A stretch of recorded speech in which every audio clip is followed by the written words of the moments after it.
Right. All right. We're going to start. Okay, did that. Okay, if you can see me. Can you see me? Can anybody see me? You can type in, by the way, where it says here. You see there's a flow chart of conversation, of dialogue between me and the admin. As you can see that we're on a completely different setup here. No commercials! Isn't that exciting? Come on. I know you guys missed the commercials, man. That's really, So, we're going to give the class like this. Welcome to the class in the Garden of Emunah. 1 second. All right. As you know that we're on this book called the Garden of Emunah. I wish it was a garden, and I keep trying to picture it all the time, that it should be a garden, and I'd like it to be a garden, and we all want it to be a garden, okay? And here comes the main test, okay? We're starting with, we're in the area in this book that has to do with all of the tests of Emunah. Like we say, what is Emunah, first of all? And it's great that we get it really this time of year, because we're getting close to Rosh Hashanah and Yom Kippur. So we would like to really focus on Emunah. More like the novel, the Chiddush that I had this week was Simcha, joy. Imagine that being your tikkun. Imagine that being the place where you're going to grow this Rosh Hashanah. So, Emunah would be the first thing. And we say Emunah is the three concepts. The three concepts you must hold on to constantly. And we get so sidetracked so much. One of those concepts is, yes, God is orchestrating every single thing in your life to the most smallest detail. Concept number 2, it's all for good. Yes, God loves us. He wants us to grow. It's a hard one, because sometimes I hear myself saying, God, you want to kill me, right? And I quickly got to whisk that thought out of my mind, okay? And then the third concept is, if you can't see the good in it right away, you have to know it serves a purpose. There is a usefulness. There is a bigger plan that this is working towards fulfilling. Okay? So now we're on one of the biggest tests. Right into the ring, folks. It's called, that's right, Shalom Bayit. Okay? So Shalom Bayit, peace in the home, which is one of the most challenging things. And maybe some couples could be over it. They went through their tests. Thank God. But not a lot of people. And everybody has challenges all along the way. And if you've grown and developed in maturity, so then it's definitely a lot smoother ride. Thank God. But sometimes it's not. So the information that we're now going to go through, if you are no longer tested in this area, thank God you have such a peaceful home, Baruch Hashem, thank God. You could use the information for other people. Because really, it's tough here. I've got I've got women here online, and really, mostly, this is tough, okay?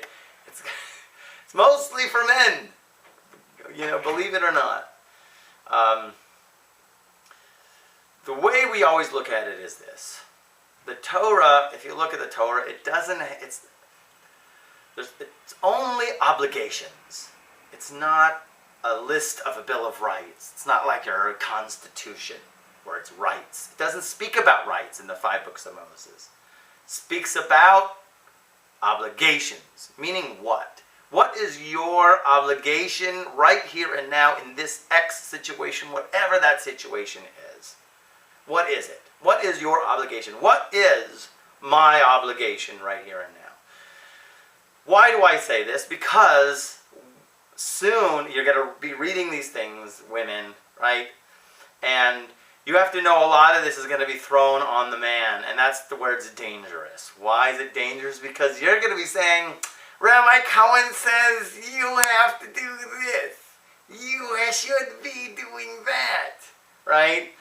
And that's not what the Torah is about. The Torah is about what your obligation is, and then what the husband's obligation is. He has to focus on his obligations. You can't start focusing on his obligations, and he can't be pointing the finger on what your obligations are.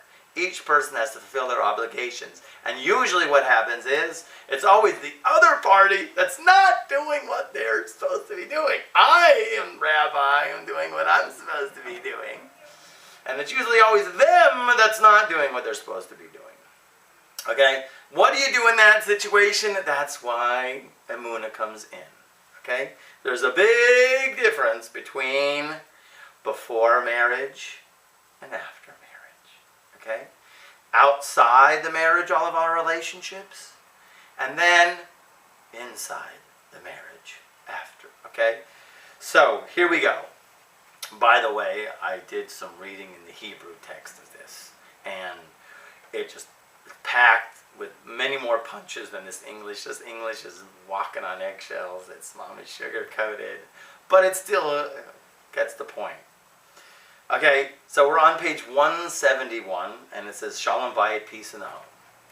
And it's entitled The Main Test. So the main test of a person's faith are in the home. The main test. With his wife and children. Notice how he's talking to a man here. Who unwittingly, the wife and the children, test his faith from morning till night. They make demands on his time, his money, and his nerves. Sometimes they frustrate and humiliate him. And never seems to be satisfied. So Emunah, this is for the man. Now also for the woman. Because what happens if the guy... one second, I'm looking at here the stream here. Okay, so you know, the women also has to have the Emunah, okay? Because the real big question is, okay, you're going to read this stuff. Okay, my husband, okay, Rabbi, how do I get my husband to do X, Y, and Z, right? We'll work on that, okay? But in any case, the man comes home and he's got his wife, his kids, or whatever is going on, and it is a test of Emunah. The challenges of marital relationship require a higher level of Emunah than difficulties outside the home do. While the person can avoid friction and confrontation on the outside, it's difficult, as we know, to escape trying situations at home. Furthermore, a person can change his friends and associates a lot easier than he can change his spouse, right? Hey, he could leave the job.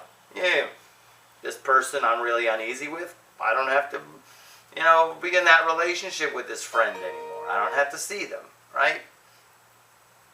So, that's easy. But once the marriage has been made, right, it's totally different, right? It's much more obligating. And I know everybody in the back of every mind is jumping to, well, there's divorce, right? That's not a great path, okay? As you're going to see what he's going to say, hey, we know it is. It happens. Many women are. But as we see here, we know that we're all here on a mission. And one of the main muscles that we have to work on is the muscle of Emunah in terms of our spiritual souls. So here in terms of marriage, it is the ultimate breeding ground, the ultimate area where a person's Emunah has to grow. It's tested constantly. As opposed to a person who's before he's married.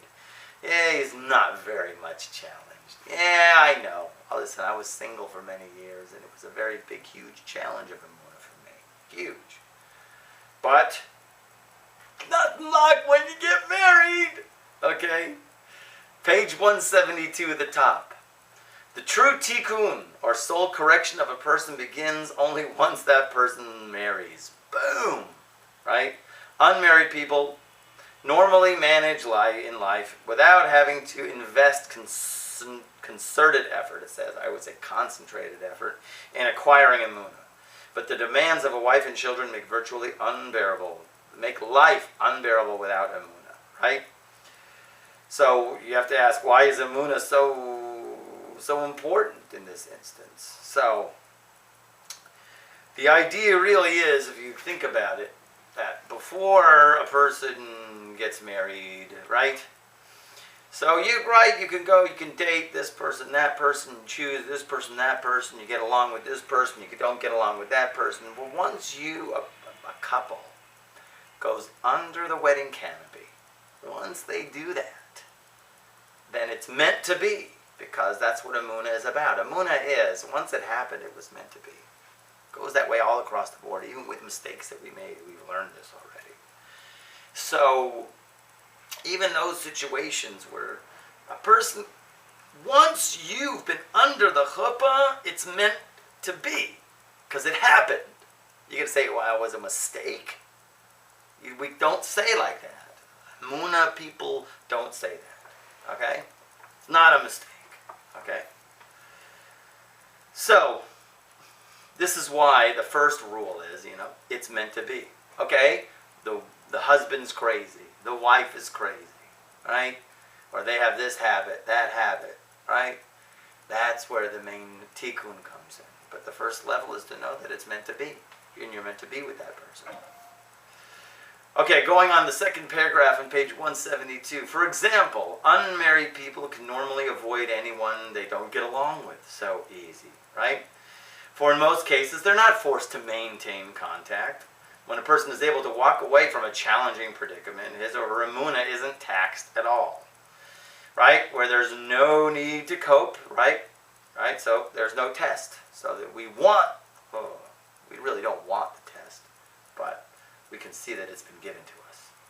On the other hand, a responsible married person can't simply walk away from a family. His wife and children are his diagnostic test of emunah. In the framework of a family environment, we can know whether he truly has emunah or not.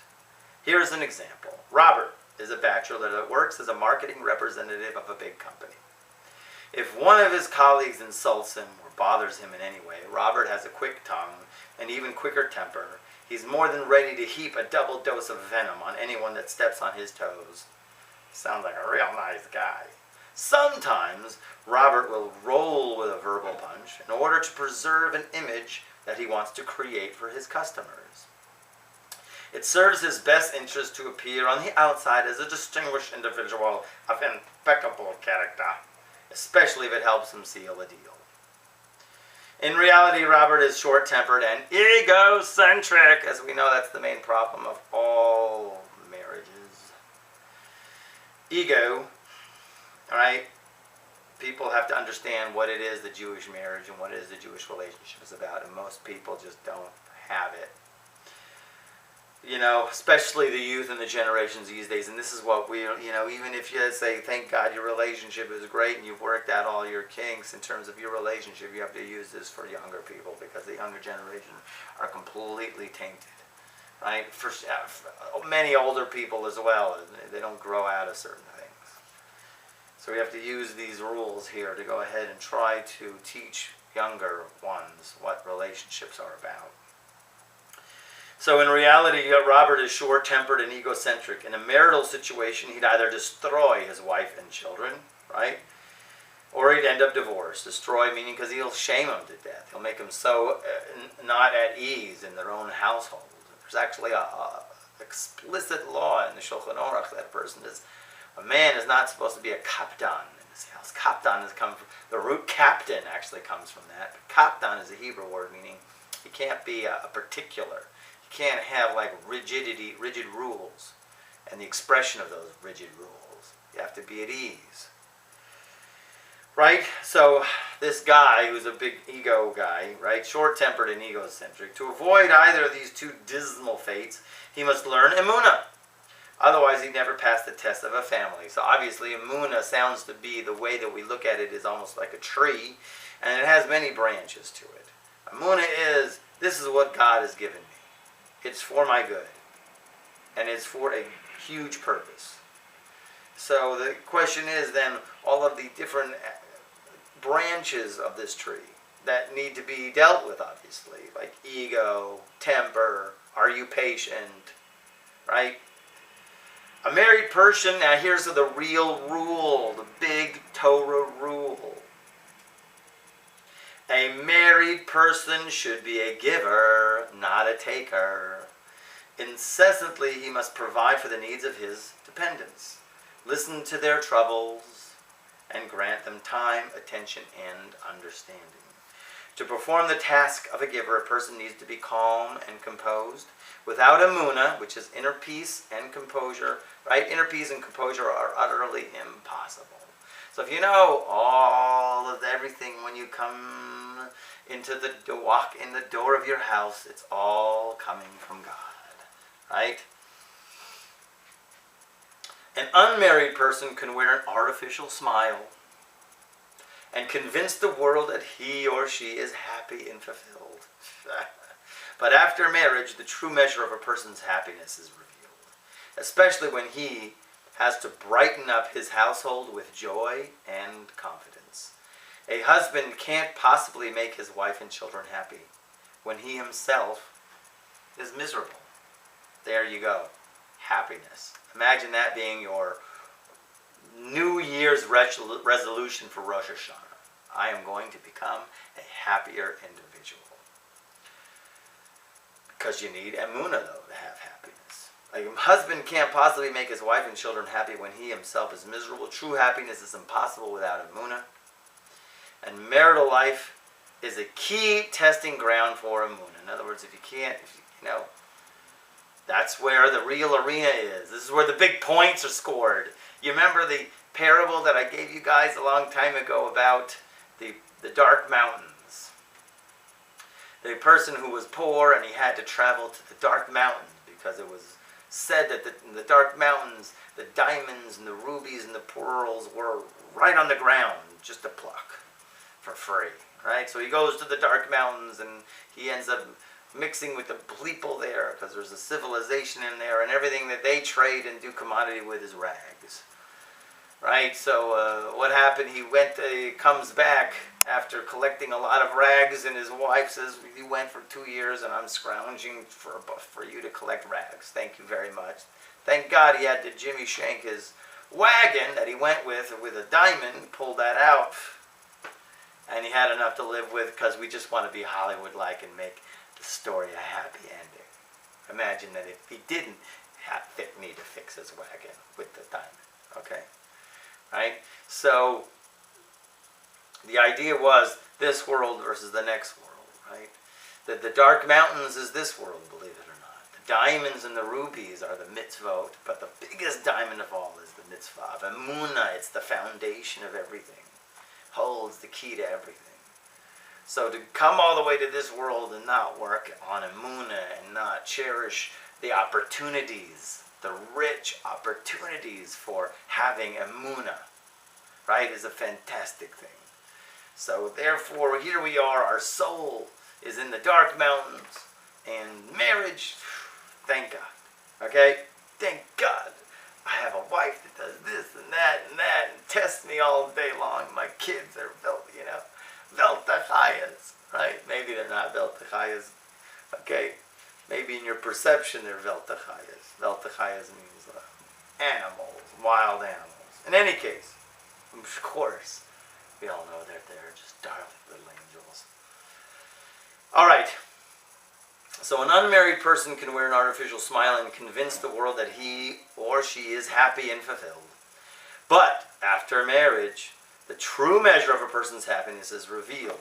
Right? We did this paragraph already, especially when he has to brighten up his household with joy and confidence. A husband can't possibly make his wife and children happy when he himself is miserable. Again, true happiness is impossible without Emunah, and his marital life is a key to testing ground for Emunah. So here's where we get to the situation where the women, you got to kind of you're going to have to erase this in your future memory thing, because you cannot even have it in the back of your mind. But it's for the men that when it says in Bereshit, right, and God said in Genesis that let me make man, and and He made man, and He says it's not good that man is alone. I need to make a helpmeet for him. So I mean to make a helpmeet for him, and then He created Eve. So the idea was the words of helpmeet. It's kind of like a weird. I don't have a Chumash, 5 books of Moses in front of me for the exact translation. They change it all the time. Helpmeet in Hebrew means ezer kenegdo. It's 2 Hebrew words. Ezer means help, and kenegdo literally means against. Help against. Let me, God is saying about man, let me make a help against him. Okay? Help against him? Again? You're either helping or you're against. It's kind of like these two words don't go together. So how is it understood?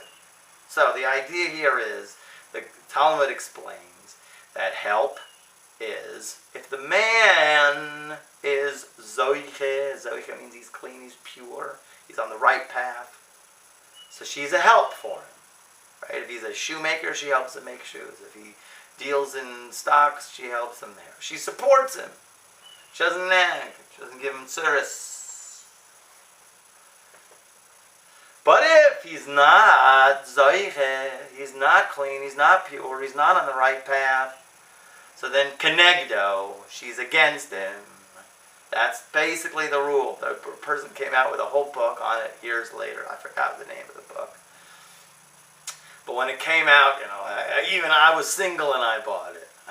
Who doesn't want a happy marriage, right? But it came out that it was all on the side of the man. Right? The man was completely responsible. He's going along that lines to a major degree. But that doesn't mean that the man can't marry a crazy woman. Okay? But, like I said before, the Torah is about obligations. The man has his obligations. The woman has her obligations. The woman shouldn't point to the man saying, this is your obligations, and vice versa. But in terms of the man, he has the ability to set the pace of the household most of the time. Okay? There could be, of course, there are exceptions to all of these rules. But basically, if the man is a man, he should be setting the tone of the household, right? And therefore, here, one second, people are giving me a chat thing here. I just gotta, look at me, I'm there. Okay, hang on. I don't know how to make the picture bigger, okay?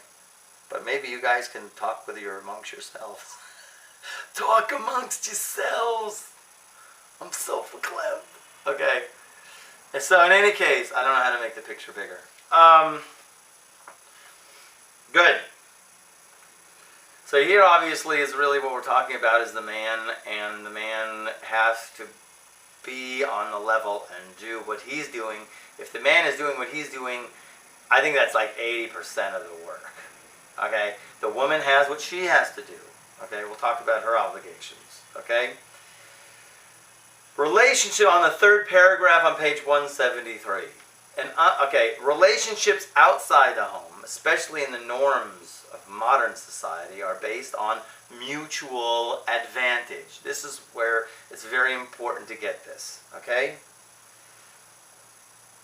Mutual advantage, scratch my back and I'll scratch yours, is the type of thinking that indicates costumed, self-serving relationships that are designed to attain money, fame, dignity, social standing, advancement, and recognition. Okay? It's okay to have that outside the home. Everything's give and take, there's business. Okay? But at home, a person removes the mask of self-serving diplomacy and acts naturally. Right? If he lacks Emunah, he'll hate giving without getting. Right? Such a person will surely have tension at home, to say the least. Right? If he desires Shalom Bayit, peace in the home, he'll have to learn Emunah. Now, the idea here is, and the main thing in terms of a Jewish home, we call the word ahava. Interesting word. Ahava is the word for love in Hebrew. It has two letters inside the middle of it. You have aleph, hey, vet, hey. So two little letters in between is hav. Hav means give. Okay? So ahava, the center of ahava, the middle idea concept is giving. As a matter of fact, the rule is the more you give, the more you love. Okay? It just works like that. It's about your investment. I think of Noah. When it comes to my mind, the concept of Noah. Noah, we built the ark. It took him 120 years to build it. Everybody sees him building it. Right? He's hoping they'll get the message. He's hoping they'll change. Right? They don't change. The flood comes and everybody dies. And then he's in the ark for about a year. And he gets off at the end and makes a sacrifice and makes a prayer and says, God, please don't do this anymore. And God says, now you're praying for the generation when all the 120 years you're building the ark, you didn't pray for anybody else. So what happened? Yes, before he was a righteous person, but he was the type of righteous, according to many commentators. He was kind of like, there's the righteous guy who says, well, I know I'm doing right, right? And, who cares about anybody else or praying for anybody else. But something changed. See, when he was in the ark, he was constantly around the clock feeding the animals and taking care of the animals. Around the clock. Till he was coughing up blood. Literally. He was late to get to the lion. The lion gave him a smack on his leg and he was lame for the rest of his life. Right? So that year where he was constantly investing and giving changed his nature and made him to be the individual that came out of the ark and was able to pray, please, the world should be preserved from now on and no flood should ever come upon the world. The idea of of giving, it affects a person. Okay? And that's the difference between most marriages, and people have this concept of a marriage that it's a give and take, and that's so wrong. Okay? The field outside the house, that's give and take. You plant, you water, the field gives back something, right? This is not that arena. The home is not that. It's your opportunity to give. That's what it's about. Okay? And you can't give unless you have Emunah. Because you really need Emunah, because you're just going to be outpouring and pouring and pouring. And meanwhile, you're so tempted inside to point that finger and saying, I'm doing what I'm doing. Are you doing what you should be doing? Okay? Emunah and Shalom Bayit, going on page 173. Emunah and Shalom Bayit are directly proportionate. Right? Here's an important rule of thumb. A person's Shalom Bayit, peace in the house, is directly proportionate to his measure of Emunah. Now, isn't that an unbelievable line? The higher the Emunah, the more peaceful the home. What? Right? Shh. I don't know, man. I'm trying.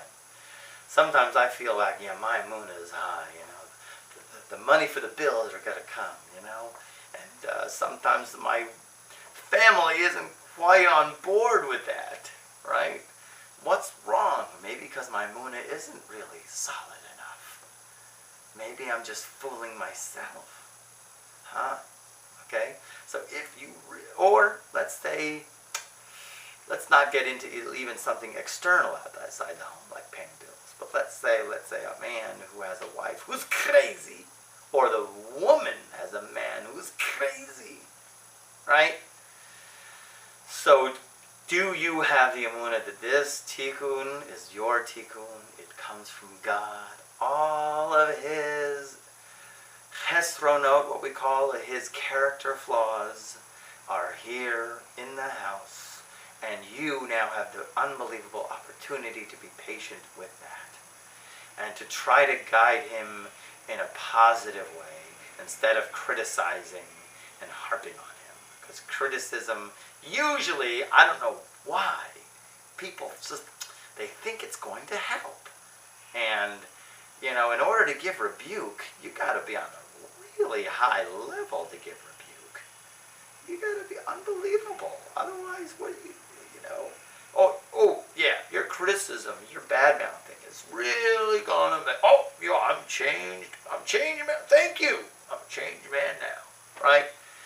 So, the woman has to have Emunah. Hey, his flaws come from God, too. I married this man with all of his flaws, with whatever he has. This is what it is. And imagine now yourself going through the relationship with a greater sense of Emunah. Wouldn't you have a greater sense of peace? And the same thing for the man, for sure. A husband and wife, okay, once a person marries, he or she can really attain lasting, real Emunah. See, before you're married, it's fake Emunah. Maybe it's just surface stick. But now, once you're married, special opportunity. The diamonds! A husband and wife must learn from the outset of their relationship to look at everything that happens in the home from the standpoint of Emunah. It comes from God. Everything. Both of them together. Are we in or not in? Almost every daily occurrence between them, their children, their family members, or their respective colleagues at work is a test of Emunah. Would you guys say not? Therefore, they need the constant support system of the three levels of Emunah, right? Which we said was everything comes from God, it's for the good, and it serves a purpose. There's a purpose for it.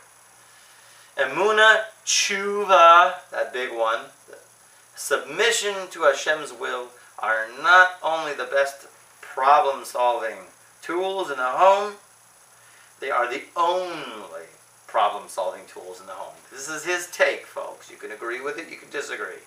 His take is, hey man, if there's friction in the home, you got to focus on what he just said here, which is Emunah, tshuva, and submission to Hashem's will. Okay? Emunah we talked about. Tshuva, something maybe that might be foreign for some people. Gee, I've really got some serious tension in the home. What is it that I need to figure out in terms of my relationship with God, the world? What is it that I'm doing that I need to go ahead and get back in alignment? Where am I out of line? That things aren't flowing the way that I would like them to flow. So a person really has to consider that, okay? And then there's, the hardest thing, submission to Hashem's will. Oh my gosh. That means what? There's a will of God. And I have to submit myself to that will. That means if sometimes I want this, but I know deep inside Hashem doesn't want that, or he wants this, something else, can I let go of my will and perform his will? Okay? This could be tricky for a lot of people, because we have to let go of what we want and do what's right. Sometimes it helps me a lot of times if I contemplate, yes, I want X, but what's right? Maybe I should focus on what's the right thing to do in this situation. Let me hold on to that. See, because in the funnel of wills, how does will work? Will works with, there's like, look at it like kind of like a spiritually or mentally, psychologically, there's a funnel, right? There's a lot of wills that a person can have in the whole spectrum of wills, right? But really, when it comes to like right here and now, right here, right now, only one will ball can fall into the slot. Picture it's like a funnel with only one slot. So right here and right now, in terms of my functioning, my expression, only one will can be here right now. What is that going to be? Right? Am I going to choose that peace is the priority? Humble myself? Or, no, I'm right. I need to be right. I'm always right. I'm never wrong. He is always wrong. My husband is stupid. All right, here we go. Happy with their lot in life. All part of the movement towards, we are now moving towards a greater level of Emunah in our relationships. On page 174, the Gemara in Tractate Tainit tells a delightful and pointed story. Buckle your seatbelts. Rav Mani came before Rabbi Yitzchak ben Eliashiv and complained. I can't stand my wife, he says. She's not pretty. Shh.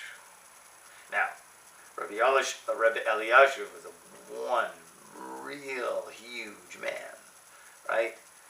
He was one super tzaddik. So he says, what's her name? Rav Mani said that his wife's name was Hannah. So let Hannah be beautiful, declared Rabbi Yitzchak ben Eliashiv, a tzaddik whose every utterance was a surefire blessing. Hannah became gorgeous. Shortly thereafter, Rabbi Mani returned to Rabbi Yitzchak ben Eliashiv with a new complaint. Ever since you blessed my wife, she gets more and more beautiful. The more beautiful she is, the more haughtier she gets. Well, she's in the mirror all day looking at herself. Walking down the street all, I don't like this. If that's the case, said Rabbi Yitzchak ben Eliashur, then let Hannah return to her prior status. Rav Mani came home and was greeted by a smiling, pleasant, but ugly Hannah. What? Now, hey, Rav Mani is happy, right? He loved his new uglified wife because she was so modest and pleasant and completely his. Right? I thought about what she probably could be going through, right? When he comes home, right? She's like, oh, no, look at me, no, it is. Right? Imagine if Max Factor would hire Reb Eliashuv, right? Or Estee Lauder would hire Reb Eliashuv. Rav Mani loved his new uglified wife. This Talmudic anecdote exemplifies how Hashem knows what's best for each of us. That's a pretty heavy thing. Okay? You have to really integrate that. Hashem really knows what's best for us. Emunah in divine providence is the faith that everything Hashem does is for the best and for our ultimate individual benefit. With this level of Emunah, we're always happy with our lot in life, and that's the point. Who is a happy person? They say that's a rich man. Knowing unequivocally that even life's deficiencies are the product of Hashem's personal intervention in our lives for our ultimate good. Hashem gives each of us what we need to attain our soul correction. Soul correction. Do we want soul correction? And to accomplish our mission on earth. It's a bigger picture we're in. You got to sometimes lose the focus of the here and now and know that there's a huge, bigger, very bigger picture that is happening right now. Contrastingly, a person without Emunah has endless complaints. The wife blames her husband for all her troubles. The husband has nothing but complaints and criticism about his wife and is positive that she is the root of his suffering. Understandingly, their household is a pressure cooker. Their children undoubtedly harbor an assortment of emotional maladies. Such a couple flunks the test of Emunah. Consequently, one's entire livelihood, happiness, personal welfare, and the welfare of one's spouse and children all depend upon Emunah. Because what happens is, if you have Emunah, things flow. Divorce. Okay? We have a few more minutes here. Yeah, I wanted to get to the main thing, though. Oh, man, it's way, way later. Divorce, page 175. This section is a must for those who desire true peace in the home, as well as for those who are contemplating divorce or about to be divorced. If you are divorced already, then this section will help you to plan and manage your life from now onwards. One of this generation's eldest and wisest spiritual leaders said that the alarmingly high contemporary divorce rate is a result of, listen to this, guys, I don't know if it's ever been put on internet before. The high divorce rate nowadays is a result of a pampered generation that doesn't realize that marital success requires hard work. That's right, that nasty four-letter word. Work! Okay? People think it's a given, right? I mean, really, this generation, do you think so? Oh, they pop into this relationship. They'll go into that one. New York has big problems nowadays, interestingly enough. There's so many singles, right? So the men think it's such a free market. You can date one night, date one another. It's a pick and choose and pick, and you keep going on and on and on and dating, and then the men don't want to commit, right? And the women, they're waiting for the guy to commit, and he ain't going to commit because he keeps shopping for something better. Terrible situation. You see there, obviously the crux is the man's willingness to commit, and of course Hollywood was probably the major destruction of that because Hollywood dictates what's beautiful, right? So here we go.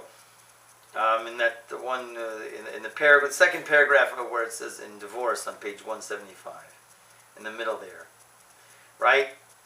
We also had our share of difficulties, misunderstandings, and quarrels. This is somebody quoting something, right? We also had our share of difficulties and misunderstandings and quarrels and the like, but we never considered the option of breaking up the marriage, he said. Our goal was to build a successful relationship. Imagine that being a goal. We were therefore prepared to invest the needed efforts to reach our goal. Had we lacked the patience and perseverance required in marriage, we wouldn't have reaped the fruits of sons and daughters, grandchildren and great-grandchildren that fill our lives with joy. Okay? But the bottom underline is you have to work on it. This section is aimed to correct the misconception that a good marriage is automatic. Couples with problems look at happy couples, right, as if the latter simply enjoy good fortune, right? It's just came to them. How come I'm in a lousy relationship, right? That's far from the truth. It really isn't so.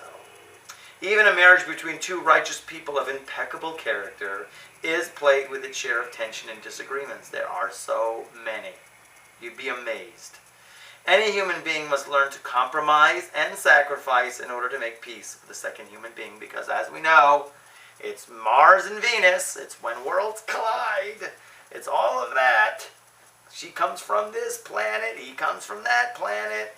How can you get the planets together? Okay. Now where are we? All right. So I'm on page 176. Right? Many marital counselors teach that marriage is give and take. According to Hasidic and Jewish esoteric thought, it's only giving. Boom. That separates us from the psychologists. Okay? This is how we look at it, and this is our opportunity, and this is our obligation. Are you giving? Right? It's not about what's in it for me. He's not giving me. She's not giving me. I got a big rule. I showed you once a long time ago the swinging balls, right? I'll have to show it to you next week, because usually there's a big spiritual rule. Is when you want to get something, you have to give it. You want to get love, you give it. You give it in the way you want it. He's not affectionate enough with me. You be affectionate, right?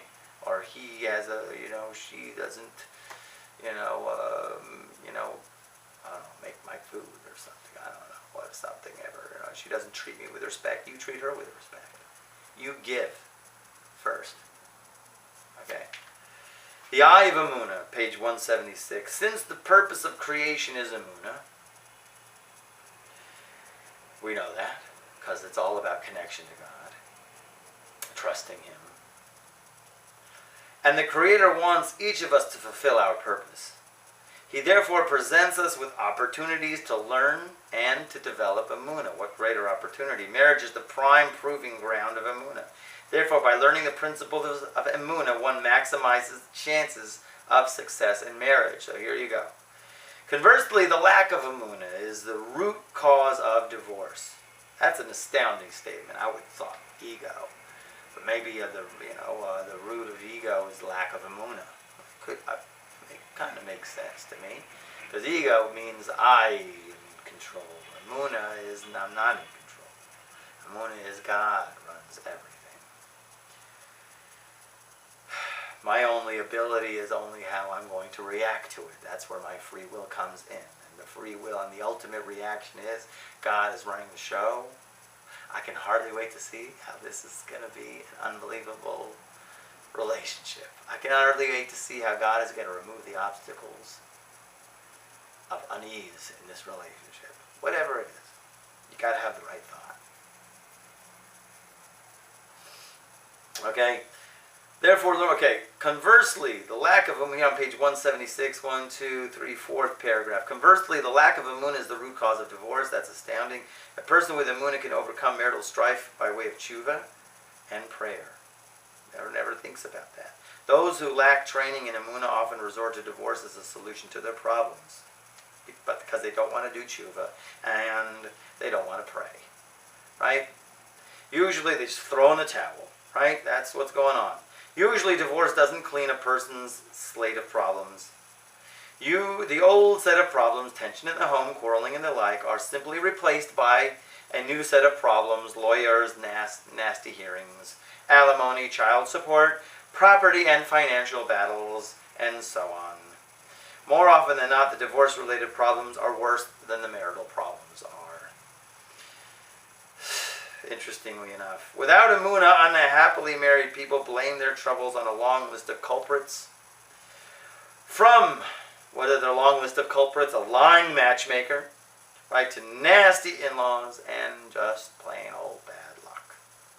But with Emunah in Hashem's divine providence, a person realizes that his or her own transgressions are the cause to their suffering, as we know.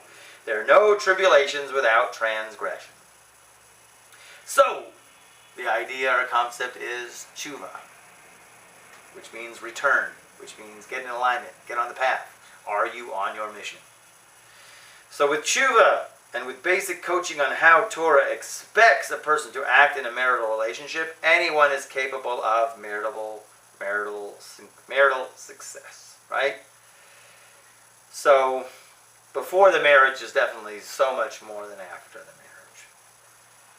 As long as a person fails to make tshuva and rectify past misdeeds, and this is where he got like kind of sugar-coated in the book, because he got into specifically man's problems or man's issues, where man needs to go ahead and correct things that he might have done in his past that that come back to him in the marriage. So a person has to do tshuva. Women can look at their gossip levels and maybe other things, could be. As long as a person fails to make tshuva and rectify past misdeeds, marital suffering is perpetuated. The best marital counseling won't help a person that fails to make tshuva. That's an unbelievable statement, right? In other words, if you gotta, it's like